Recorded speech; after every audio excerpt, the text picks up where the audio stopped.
sustainable financing for refugees. The study assessed the funding modalities, the extent to which the local government budgets respond to refugee influxes, and the impact of the continuous arrival of refugees on service delivery. Uganda now hosts over 1.4 million refugees, and the numbers rose significantly following the recent upsurge of violence in neighboring South Sudan.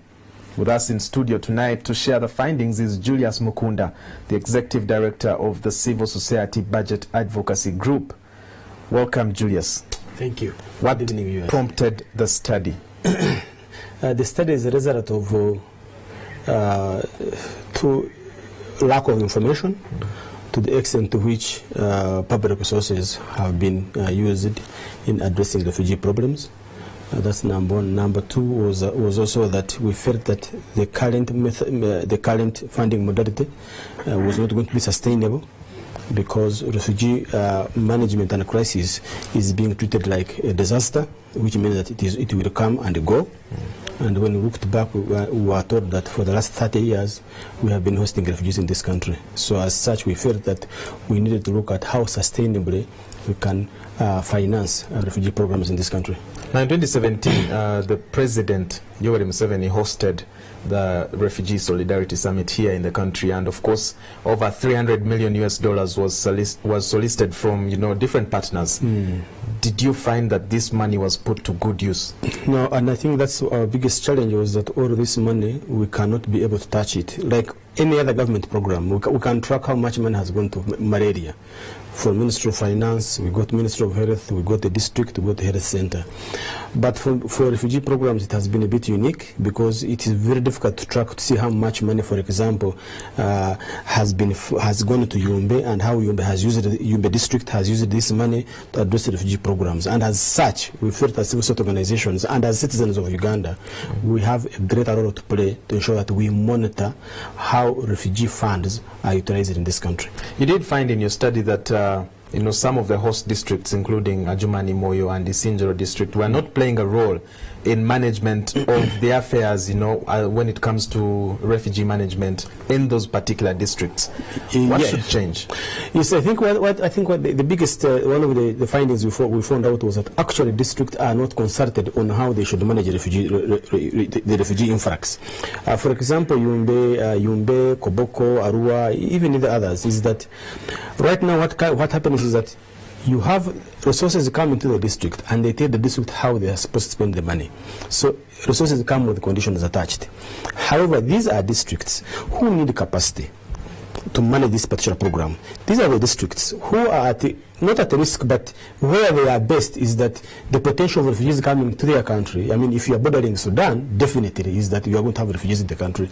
So you find that money is being spent on providing relief items, but money is not being spent on a district to build their capacity to manage this particular crisis. Especially, how can you turn a refugee population into a productive population?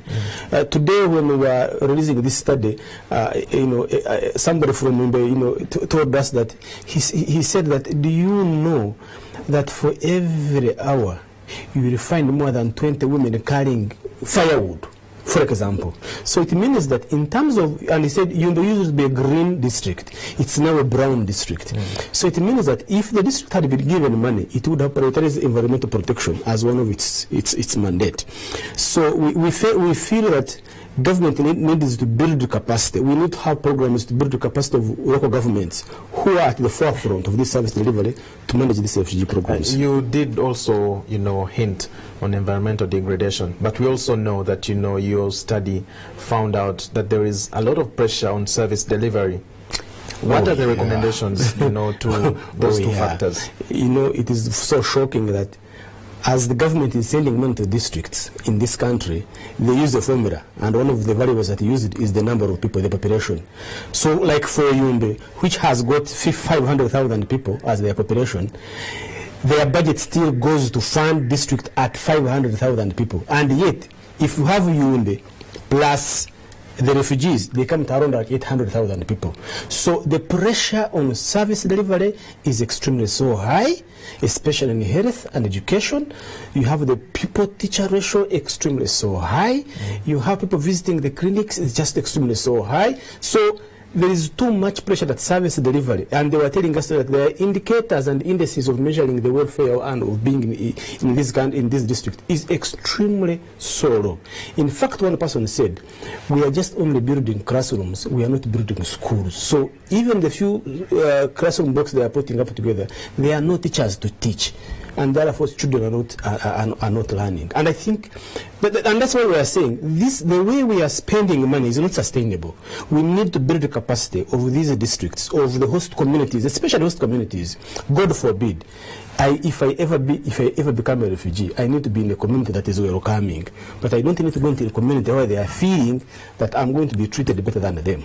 Let's quickly end this at the point of, regional engagement.